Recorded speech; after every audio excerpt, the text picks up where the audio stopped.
What's the best way to get funding for your PhD? I'm going to tell you, don't.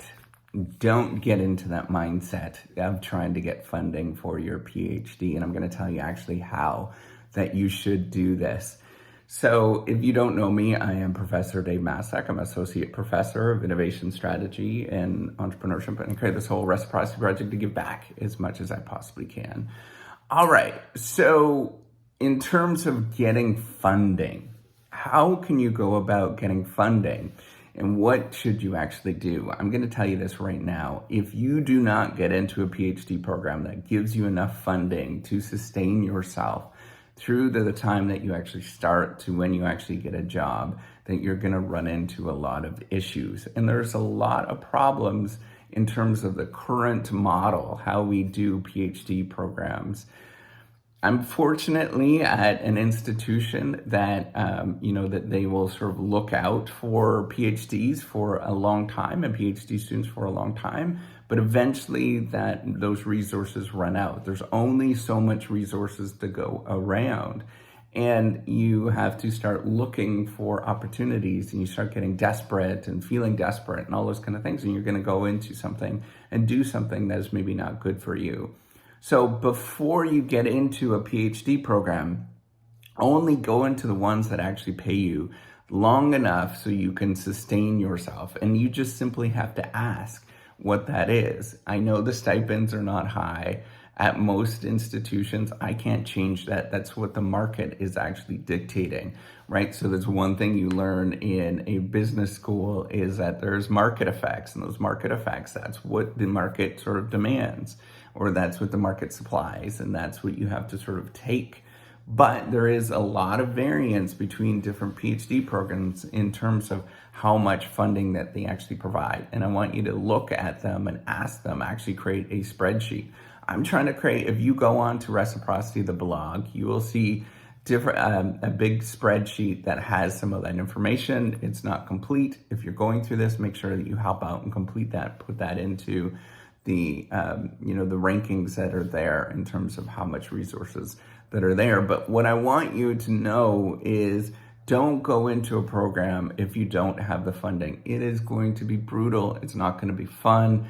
You're going to be under so much more stress than everybody else, and you're going to make silly mistakes by doing that. And I encourage you not to think about going into those programs because it's too difficult to go into those programs. You'll do things that will set you back. And for most people, the vast majority of the people, you're not going to be able to complete, and you're going to spend a lot of money on those particular programs. And I hate to break it. I hate to say that, but that's very, very true. If you look at that, there's a lot of private institutions that are out there that are not so reputable that will offer these kind of programs. And they'll cost a lot of money for you, and it will be very hard to complete because it is such a journey. It's such a stressful thing. So most of the very good, I would say top 500 institutions in the world will pay PhD students. And if you can't get into those, just wait, build your skills, go back and do those things.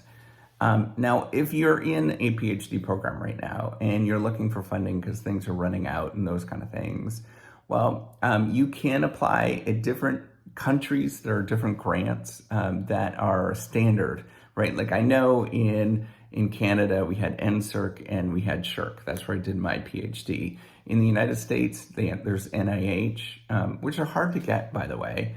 And so you look for the ones that are more easier to get and that are standard and only apply to those ones.